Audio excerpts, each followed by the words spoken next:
Hey guys, Ryan Lipsey and Haley Collier with Mindset Mission Media. What's going on, Haley? What's up, Ryan? Doing good. Today we're talking about the benefits of continuing education, continual learning. What can we boost with? Well, we talk about our morning ritual, right? You work your spirit, work your body, work your mind, and then get grateful, right? So today we're talking about continual learning and the benefits that we get from that. What does always learning, podcasting, reading books, what does that do for us? Well, the first thing I think for, us in a world of sales and an ever-changing environment of things going up and down and this roller coaster, it really helps create that adaptability. So you can really figure out what else is working, what's not working, where you should put more focus into things.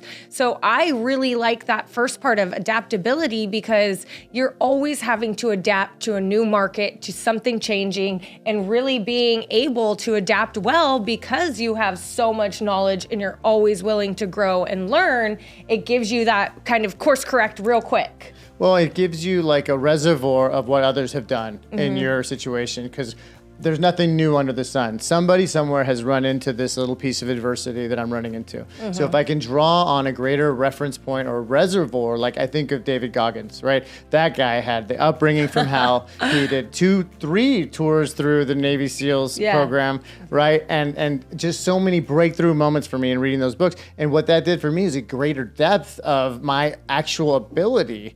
And when I thought I hit a threshold, there was like 40%, 50% more the body had in it and allowed me to dig into that. So I think that's a perfect example of referencing what we learn from books and podcasts gives us adaptability and how we can apply it to our own lives. Oh, totally. Well, and with that also comes with like having that confidence boost too. Yeah, I think that's number 2. Confidence, right? I was trying to segue it in there. Right, sorry, rambling. So confidence, right? When you're armed with information and you have, more pop culture references or personal growth references or things you've read, or if you're constantly putting good growth educational bits and pieces into your brain, then your synapses are firing and referencing on more information. That makes you confident because there's not a lot that will catch you off guard. Right. Oh, totally. We get hit with questions all day, every day, and we are well equipped and confident enough to answer those questions because of everything all the growth mindset stuff we do, all the positivity we read, all the keeping our finger on the market, on the pulse of things.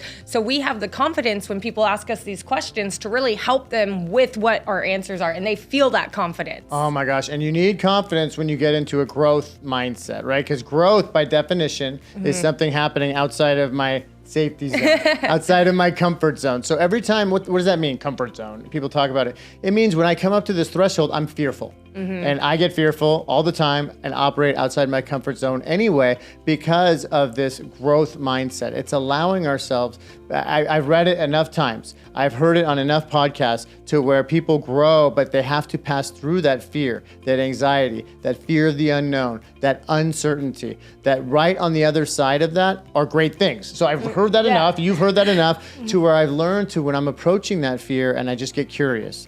What is it about this? What trigger is this hitting in me? And then try to proceed anyway. And it's not easy, but that's how you grow. Right. Well, and I think of the lobster analogy, they have to go through so much pain to break into their new shell. They have to completely destroy their shell that they're in, go through dark time holding period, and then they are able to adapt into this new shell that they have. And so I think of that, pain or growth is not comfortable. We have to get uncomfortable, or we have to get comfortable with being uncomfortable. And we hear that all the time, and we challenge ourselves daily to step out of our comfort zone. Yeah, when that shell gets uncomfortable, that means the lobster's growing and it has to go away. And guess what? A new shell. When we go through difficulties in life, we're a different person on the other end of that. There's a better person on the other side of working out, of continual education, of getting mindful, of doing all the things. I always envision that there's a better version of Ryan on the other side of that, and that just keeps me going. So. Well, and that leads us right into number 4, right? Resilient. Resilient. Well, you better be resilient if you're going to be doing personal growth because you're going to doubt yourself only all the time. Well, and it encourages you to have that kind of resilience, to make sure okay, I got this. We've already survived 100% of our worst days. So it's what else can we do? What resilience do we have to this crazy world that we're in out there? Well, and if you get knocked down 6 times, you rise 7. right? And it's just that simple. Things are going to knock you down, and in the process of growing and getting, by definition, outside that comfort zone, you're going to fail. I have to have a stack of failures this big to have a stack of wins that big, and that's just how it works. And I've accepted that, and we're getting into action anyway. And I think that's where resilience, to me, is also kindness to yourself and understanding it's a process. I don't have to be there in my ultimate self by next Tuesday. Just need to work towards that person. Well, something I like about what it said about resilience was having like a mental flexibility.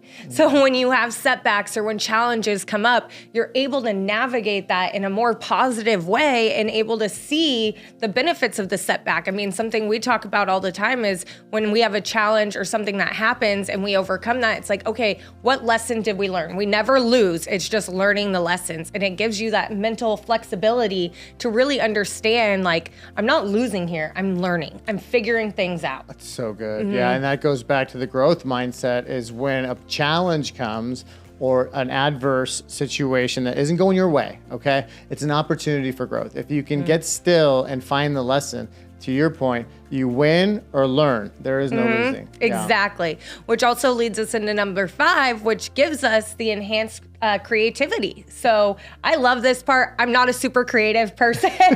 Like I can barely draw a stick figure and I'm like, that looks great.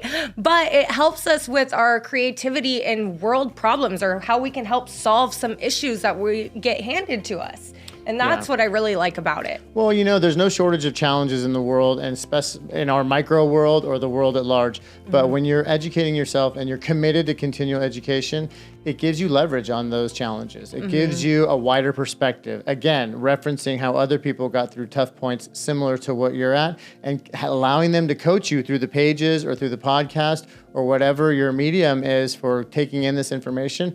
I can't tell you how many rough days or how many rough valleys I've been through that books and just a friendship or mentorship has helped me through those.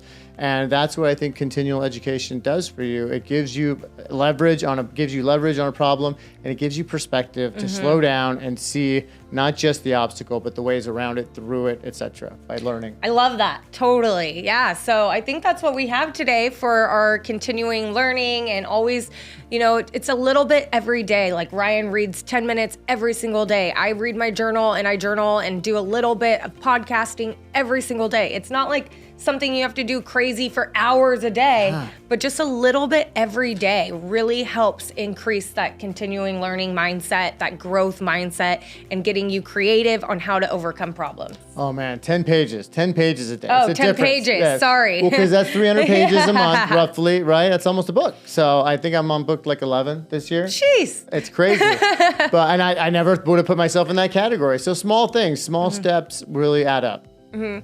Definitely. Well, until next time. Yeah, that's what we got for you. I'm Haley. I'm Ryan. We'll see you next time. Thanks. Bye. Bye.